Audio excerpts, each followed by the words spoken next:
Hey, welcome back to CineMike. This time I'm going to review The King's Return in Kong, Skull Island. This is the second film in the new MonsterVerse that Legendary Pictures and Warner Brothers is throwing together.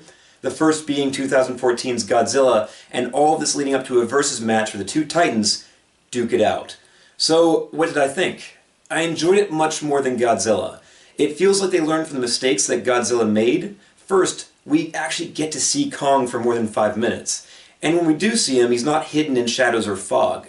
The characters aren't as uninteresting, and more importantly, Kong Skull Island is much more entertaining. It's the kind of stupid fun that they don't make a lot of these days. It doesn't take itself too seriously, the characters are colorful, the action's over the top, and the visuals are pretty cool.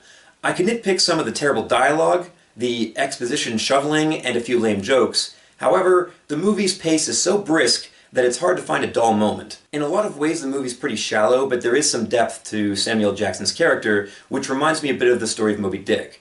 I thought it was a good choice to set the movie against the backdrop of the ending to the Vietnam War.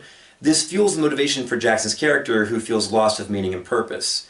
And when Kong attacks his men, you relate with his anger and hatred initially. He forms a Captain Ahab-like obsession with killing Kong.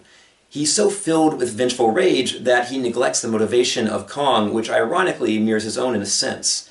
Kong is the last of his kind, and he too is seeking purpose. Kong has found it with protecting the island from the monsters that occasionally rise up to the surface from its hidden depths. They both have suffered from the consequences of conflict, and this sets them on a collision course with each other.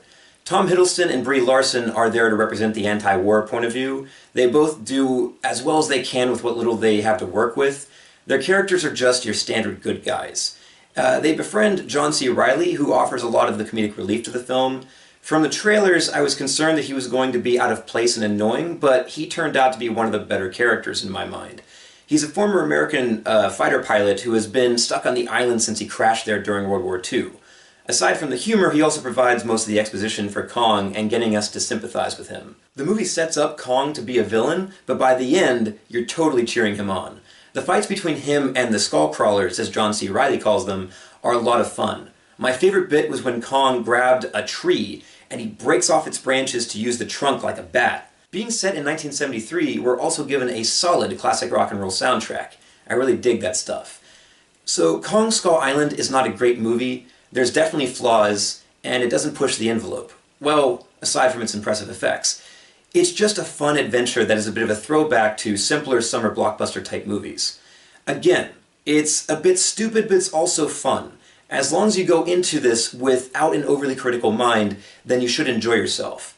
It's certainly a step closer in the right direction for this MonsterVerse from where Godzilla left it off with. So as long as they keep making these films fun, in my mind, then this series has potential. And I think that's about all I've got to say. Click like if you enjoyed the video, and I also welcome you to subscribe to the channel. So until next time, this is Mike, signing off.